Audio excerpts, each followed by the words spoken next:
Question 8 is a question about percentage profit. We've got a necklace bought for 120 quid and then sold for 135. So the profit is £15.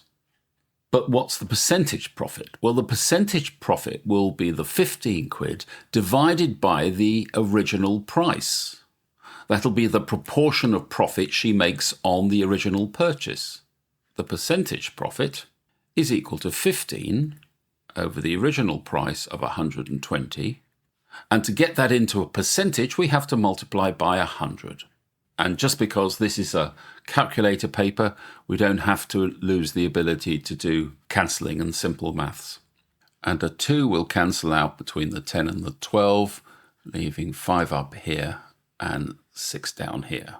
15 times 5 is 75, divided by 6, and this is equal to 12.5. And there is your answer.